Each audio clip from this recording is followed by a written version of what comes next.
I have three children I've had the privilege to raise for the last 23 years. So my children really have been raised by me with an interest in their potential. And I want to talk to you a little about how we become who we are, and then how we can make some permanent impressions in our children all the way into their adult years. So as Zoe was saying, we know as a scientific fact now that the sperm and the egg gather information from both donors moments to hours before conception, and that the emotion that both parents are experiencing tend to cast the first genetic die. So if the parents are living in those survival emotions, those emotions of stress that create anger and aggression and hatred and judgment and fear and anxiety and pain and suffering, hopelessness, powerlessness, those altered states of consciousness, I call them, but psychology calls them normal states of consciousness, that if we live in those hormones of stress, then that casts the first genetic imprint, because the child then has to be prepared for the same environmental conditions that both parents are embracing at that time. You understand? So as they experience their environment, and the end product of every experience in the environment is called an emotion, then the emotion tends to imprint into what's called the haploid cells, the sperm and the egg. And that's actually called genomic imprinting. So what is then, conceived in the flesh is born of the flesh. And what is conceived in the spirit is born of the spirit. So ancient traditions, like the Native Americans in the United States and certain cultures in the Mideast, understood this principle, and they separated both donors or both parents before matrimony, not because they wanted to increase their lust, but because those two had a real firm intention about what they wanted to contribute to the culture or the community or the tribe. And so they began to look at the emotions that limited them, the emotions that kept them lost in a confusion or anger, and they fasted from their emotions. And they separated themselves from the tribe long enough that they began to embrace elevated emotions, the emotions of love and gratitude and loving kindness. And they said, I want to contribute the best to the tribe because I would love to have the chief or the wise woman or the medicine man or somebody to be able to lead the tribe. And so when they consummated their love, they did it with an intention to propagate a species for evolution. How many people understand? Yes? So then, in the consummation of their love then, it wasn't 1 and 1 is 2, which is how survival emotions work. It was 2 is 1. And so it was a lot of giving, and that kind of embracing of love allowed the child to begin to get the first genetic impression as the organism began to develop in utero. And as now the child begins to develop in utero, we now know as a scientific fact that the mother's blood flow is in constant communication with the fetus. And as the mother is experiencing the environmental conditions once again, if she's experiencing the stress hormones, then that the stress hormones begin to shape and mold the physical structure of the baby. So we know as a scientific fact also that the children that are under stressful conditions, whether it's poverty or fear or aggression, that they're born with a smaller head circumference, smaller frontal lobe, larger adrenal glands, weakened immune system. Because once again, the emotions that are created from the mother, the thoughts and behaviors, begin to further imprint the gene because it's preparing the child for the same environmental conditions that the mother is embracing for better chances of survival. Does that make sense? So then, once maturation is reached in utero, then the next thing, of course, is partition or birth. And there's been tons of research to show that it's either going to be elegant or forced. It's either going to be produced in an environment that allows the child to transition smoothly, or it's going to be abrupt and cold and insensitive. And I remember when my my two older children, I moved to a very rural community in the Pacific Northwest of the United States. And I started reading books on natural childbirth, and I wanted to do an underwater birth. And all I needed was a midwife there so that I could facilitate the birth of the child, catch the baby. And I can't tell you how many midwives I interviewed 22 years ago and talked to them about underwater birth, and they thought I was absolutely insane. And yet, two of my children were born underwater, and I can tell you that when they transitioned into that warm water, it was an amazing experience. And my daughter, who's 22 years old, came out with the veil still over her, and I held that umbilicus, and she floated, and I allowed her to be comfortable in the water. Then I turned her over and lifted her up out of the water, and she is a very cosmic kid to this day as a result of it. So transition then should be done in a state of grace, in a state of allowance, and it should be done with the environment supporting that transition. We also know that we have three types of stress: physical stress, trauma, injury, accidents. We have chemical stress like blood sugar levels, flus, bacteria, viruses, heavy metals, pesticides, pollutants, hormones, and we have emotional stress. And stress is when your body's knocked out of homeostasis, and stress is when your body's knocked out of balance. So it makes sense then that before birth, as the mother is experiencing her gestation, that it's not a bad idea to make sure that all three of those things are in check: physically, chemically, and emotionally. And we know as a fact scientifically that mothers that tend to stay in that range, where they're experiencing the feeling of being nurtured and taken care of, that they're doing the proper nutrition. Of course, there's tons of research on that. They're getting the proper structural care, they're doing yoga, they're breathing, they're taking care of themselves, that they tend to give birth in a more elegant way. Now, after birth, there's this amazing dance that takes place between nature and nurture.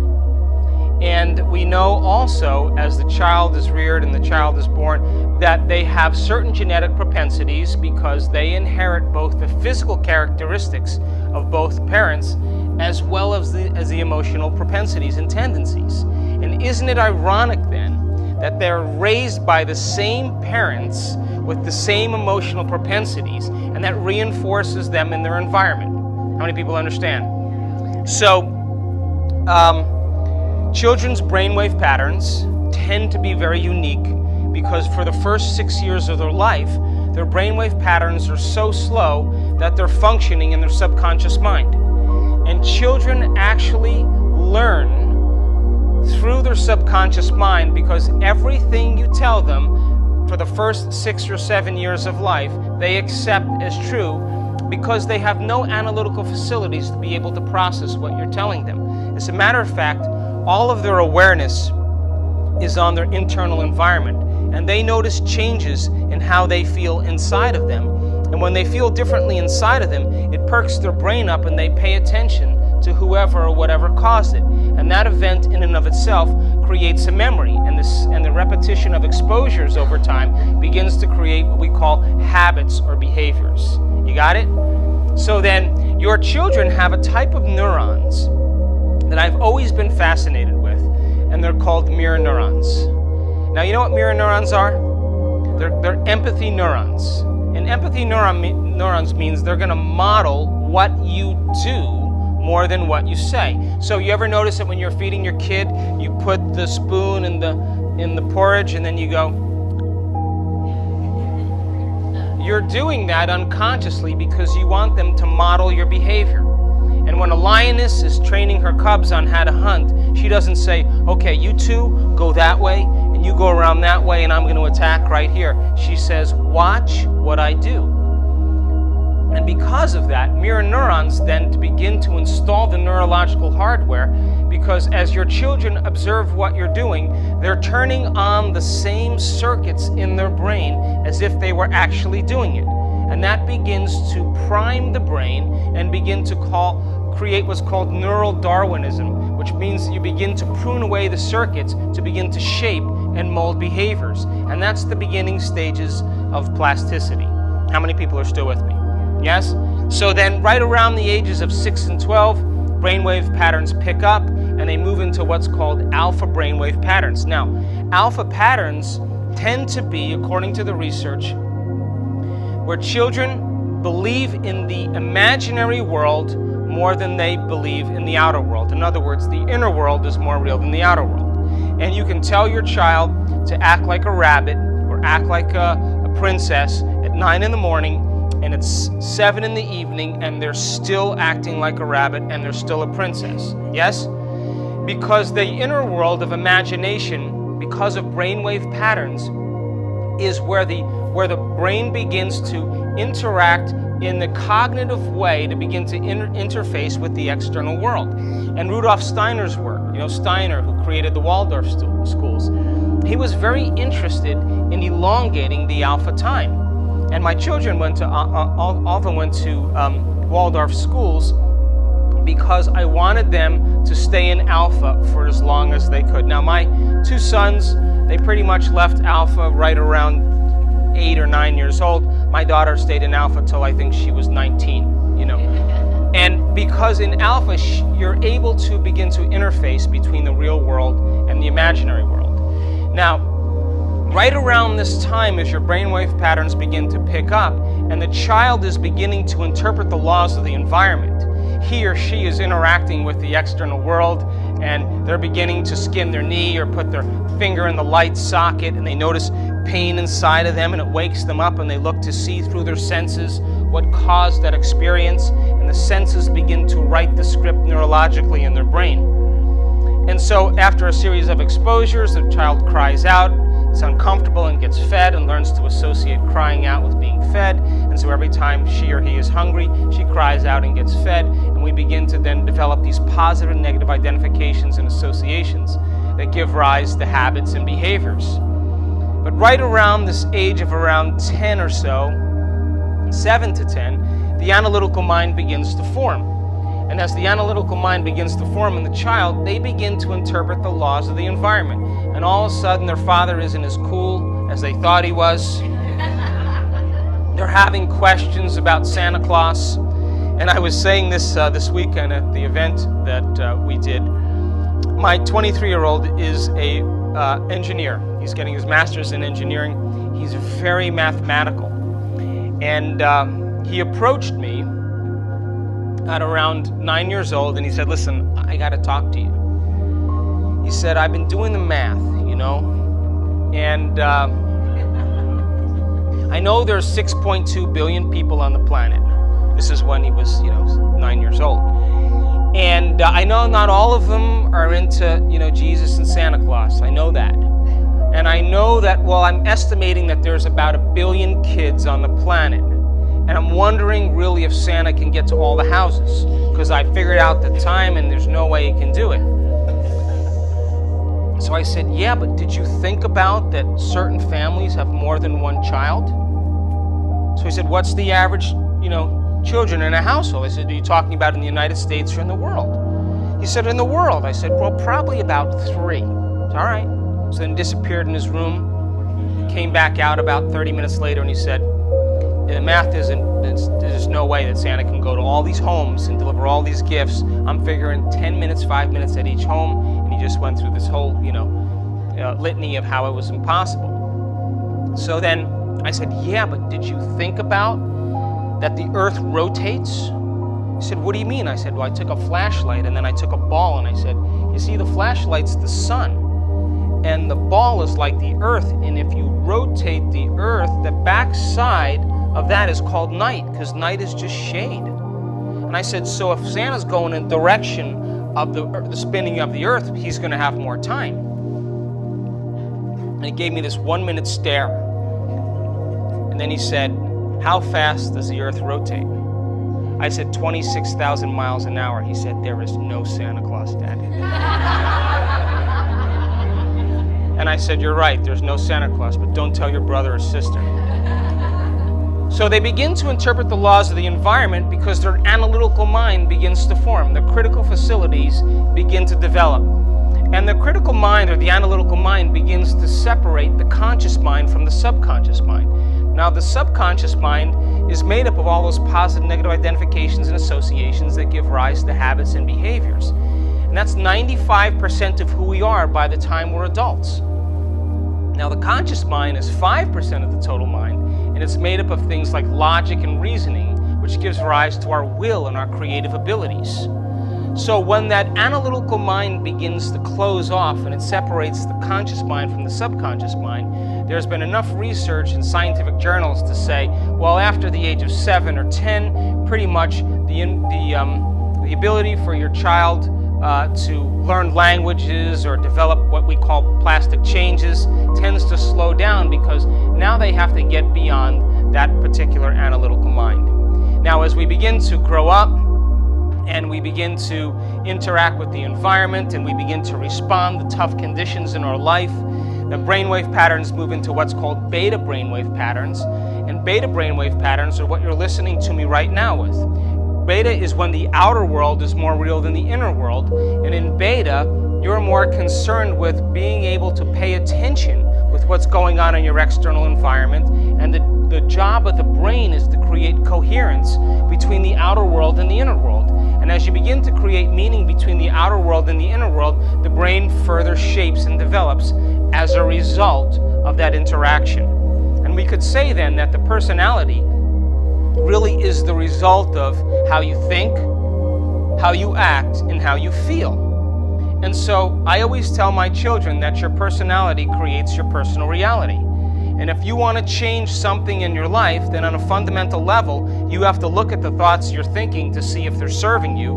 Notice the behaviors that you're demonstrating and see if those are loving to yourself. And begin to look at the emotions that you've memorized that become part of your identity. And children begin to understand this very naturally, because the law with children that I've believed from the time my children were very young is that if you give them the facts, they will interpret the laws. So because of mirror neurons, your children are paying attention to more of what you do than what you say.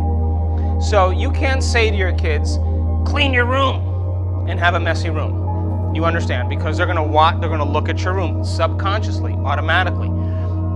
And I was doing an interview for this book. Someone was interviewing me for this book, and they said, can you tell me about the terrible twos? I said, it's really simple.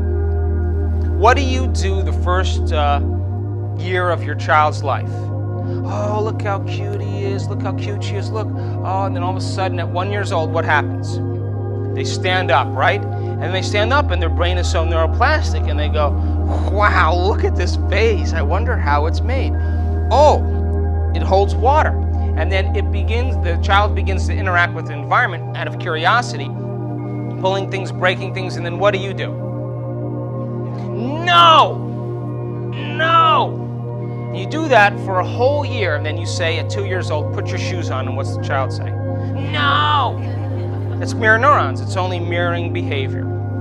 So we know then that children pay attention because of those mirror neurons, more based on what they observe than what they're told. Now, I also believe that parenting is the result of two things. It's the result of love or logistics. That's it. That it's either a problem with love or a problem with logistics. And if you've raised kids, you'll begin to realize that you have to set boundaries that are comfortable, and that they have to honor those boundaries, and that you have to nurture and culture and help them develop and begin to understand the distinction between when they're doing something that's going to cause growth for them or something that's going to begin to ultimately cause displeasure or harm for them. And logistics, of course, is what? Did you pack your ballet shoes? Did you bring the baseball glove? What happened? You didn't tie your shoes. You got to go back and get your backpack. Where's your homework? It's all logistics. And so I've decided, after 23 years of raising kids, that it has everything to do with love and logistics. Now, I also believe that with children, that they learn primarily by allegory. And I use this principle with my children because I understood their brainwave patterns when they were young. And I found it very important when they were reacting to something in their life, or they were upset about something, or they were uncomfortable about something, as long as they weren't injured in some way and they were having some type of upset, my job with them was to shorten their emotional reaction. Because as I say in my lectures that I teach to adults, when you have a reaction to something in your life, there's a refractory period of chemicals that are created from that emotional reaction. And if you don't know how to control that emotional reaction, and you let that refractory period continue for hours or days, that turns into a mood. So your child has a mood because something happens that alters them emotionally. And then if they learn that that refractory period can continue for weeks or months, that develops into a temperament. And if you keep that refractory period going for years on end, that's called a personality trait. So they develop their personality trait based on their emotional reactions to conditions in their life. Now, aside from trauma and abuse and those really, really rough conditions that certain children are exposed to, our job as parents is to teach them that ability to become so neuroplastic that they can lay down the emotion and change gears. How many people understand?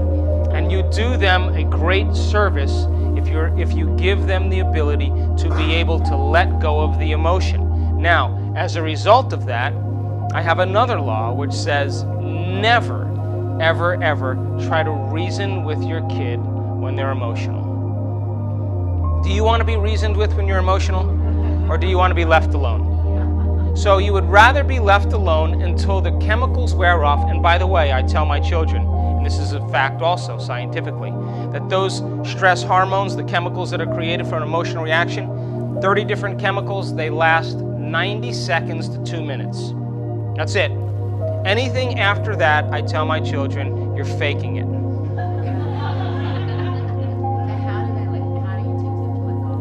So what I did with my children was I always created things for them to do to break their pattern. We had trampolines. I live out in nature where we have horses, we have a garden, and so you break the pattern by causing them to shift their attention to something else. And wouldn't you agree as an adult that wouldn't it be nice for you to have the ability to shift your attention from something that's picking at you emotionally? Yes? So we teach that as a skill or as a way to develop certain behaviors, coping mechanisms. And my children to this day, all three of them, let go of things pretty naturally.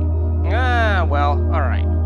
Now, when my children were going through emotional reactions, one of the things that I found really valuable for them was that when they were reacting to something, I wanted them to understand that there was always something or someone observing them.